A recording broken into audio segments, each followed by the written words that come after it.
e torneadas, bem torneadas, obviamente, entregando propaganda para comprar imóvel. Então, o gesto mais racional da vida de alguém deve ser o gesto de compra da sua residência, da sua casa de família. Mas a insinuação das meninas lindas se entregando aquilo é que por aqui, por ali, se você comprar, você vai ter acesso a esse espetáculo. Aliás, se vocês olharem a propaganda é impressionante, né? Ou não? E agora, com a paridade homem-mulher, esse negócio está ficando fantástico, né? Tem anúncios de... Enfim, deixa parar. Eu não vou superestimar, mas eu sempre que eu vejo anúncios, eu vejo como se trata da imbecilidade do consumidor. Não é? Se você prestar bastante atenção, as qualidades são exaltadas por associação. Há uma visão muito curiosa que eu até gostaria de dizer a vocês, é que nesse processo de domesticação da pessoa humana e da imbecilização do seu comportamento, a coisa mais importante é o centro comercial. Eu não sei como é que vocês chamam no México. Aqui no Brasil, infelizmente, chamam de shopping center. Isso me irrita, a começar pelo nome. Olha, se você olhar o shopping center, você privatiza o quê? A paisagem, a temperatura, a luminosidade. Você cancela todas as referências que possam te desviar de uma interação com as vitrines. Eu, inclusive, acho que tem até um desvio erótico, pelo seguinte: como a grande comercialização é dada de confecções, coisas de vestir, então sempre vestidos manequins femininos e masculinos, eu acho que a população compradora entra num jogo de, usar uma boa expressão, de namoro, não é? De troca com os manequins, que é um desvio da sexualidade para o outro nível, apropriado para a comercialização. Então, é verdade, os imbecis andam em fila, fascinados pelos manequins e vão respondendo a esse impulso. E há um outro impulso, que é a fantasia do estupro. O que é estrupar?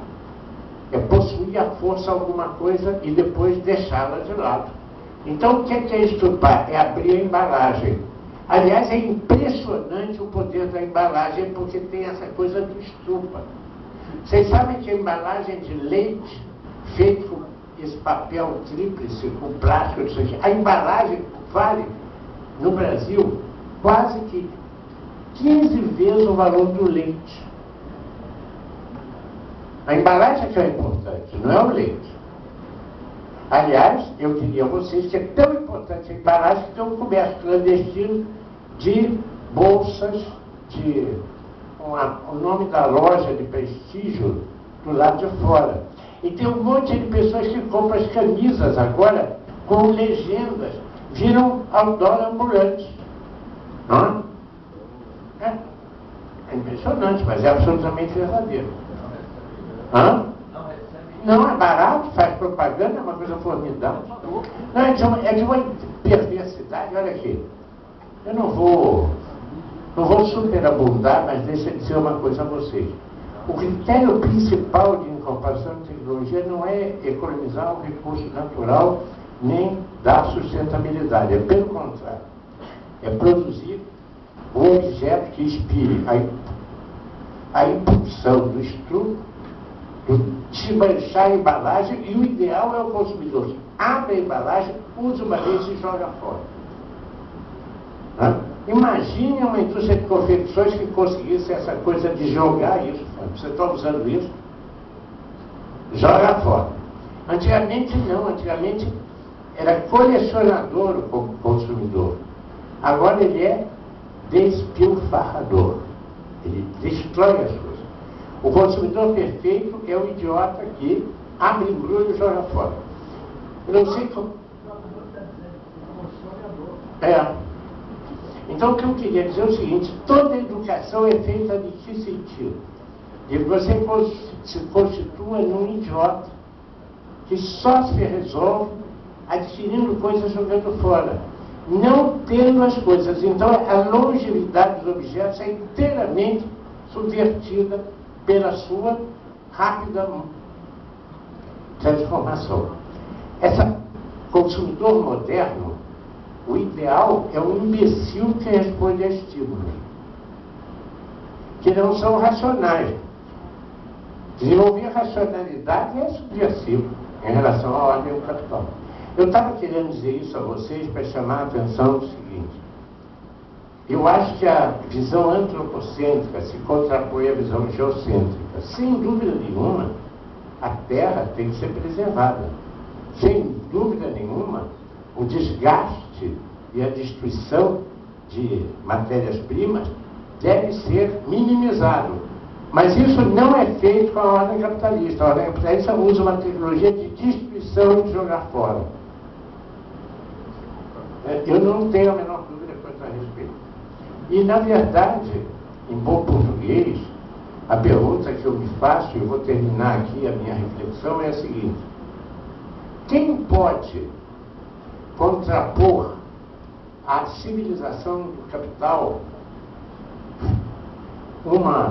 e essa visão de barbárie, porque eu acho que é uma civilização que tende à barbárie, eu acho que é uma civilização que tende ao genocídio, eu acho que é uma civilização que tende a desagregar e destruir as identidades e os valores referenciais. Eu acho que, em último instante, é uma pedagogia da imbecilidade. Seria o ideal. Chancelar o espírito crítico. Quem se contrapõe a isso? A lógica do capital vai nessa direção. Bom, alguém dirá, os homens de boa vontade. Os homens de boa vontade, é verdade. Eu acho que é muito por aí. Eu acho que é muito a partir de uma valorização da nossa própria identidade, busca de nossas raízes. Ontem estava aqui meu amigo Aldo Ribeiro falando, em última instância, da enorme importância que o protagonismo político parta da identidade. Se for assim, nós temos a possibilidade de robustecer o nosso ser. E é, de certa maneira, uma enorme valorização do que seria um outro tipo de razão, que não é a razão que está voltada para, mas é uma razão por. Ou seja, é uma racionalidade que tem que se construir a partir da referência humana. Eu acho que, de certa maneira, isso sempre foi um objeto quase que místico, não é? Então, eu sou forçado a concluir que vivemos uma era que nos projeta numa direção de barbárie. Porém, eu quero dar a vocês uma pequena posição de economista que estudei muito filosofia da história, sempre foi. Não há nenhum movimento monotônico, ou seja, a história não se dá jamais por unidirecionalidade. Ela sempre se dá por saltos.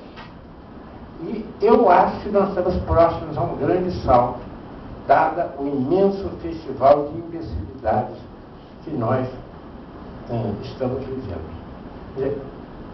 Eu acho que, inclusive, parte desse discurso que é feito de forma intoxicadora pode se virar contra o poder, por um mecanismo de sobrevivência. Qual é a população hoje da Sudamérica? Vocês já estão com mais de 10 milhões, não? 25 milhões. Qual é a população da Grande São Paulo? Em torno de 22 milhões, eu creio. Essa que nós estamos aqui tem 11 milhões. Quanto tempo gasta um cidadão da Cidade de México para ir do seu local de trabalho ao seu local de residência? Vocês têm ideia? Só 2, vocês estão muito bem, porque em São Paulo são 3 horas. Aqui também. Só 2. Está uma beleza. Maravilha. É a mamão com açúcar. Explica para eles o que é mamão. Eles sabem o que é mamão. Sabe? É uma fruta que, creio que na América... Papaya na América... Com açúcar, está muito bem. Olha, deixa eu dizer uma coisa. Mesmo sendo essa maravilha de vocês, 2 horas, sabe como é que é o dia de uma pessoa? Tem 24 horas. Pelos padrões normais, você necessita de 8 horas de sono. Sobram 16 horas. Se a jornada de trabalho for de 8 horas, sobram 8 horas para quê? Para tempo de recreação, tempo de convivência com os amigos, tempo de convivência com os familiares, para ver televisão, para ler jornal, para não fazer nada, que é também um sacrossanto direito, para se alimentar, para seus cuidados fisiológicos, porque vocês têm que tomar banho, cortar cabelo. Não, dormir são 8 horas. Olha, 24 horas, tira 8 horas de sono. Sobram 16 horas. Tira 8 horas de trabalho. Sobram 8. Desses 8, isso dá México 25% do tempo está sendo gasto em deslocamento. No Brasil, nas 2 cidades nossas, nós estamos gastando um pouquinho mais, 33%. Vocês estão entendendo? A qualidade de vida está se degradando numa velocidade brutal. Porque o melhor tempo de vida não é nem o que você dorme, nem o que você trabalha. É o tempo que fica para você com seus amigos, você com suas diversões, você com sua comida, você com seu papo, você qualquer coisa. Que você é dono mesmo, são desses tempos. Estão diminuindo, estão obrigando a você gastá-lo no deslocamento, no transporte. Por isso é que a população quebra os veículos, quando dá qualquer... Corretamente. Eu acho que é correto isso.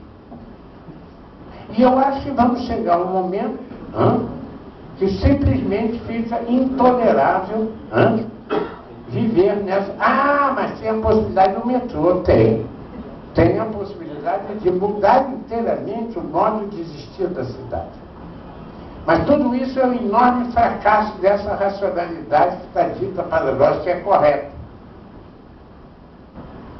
Desculpem, o que eu quero dizer a vocês é o seguinte: a lógica desse movimento não está nos conduzindo para a felicidade.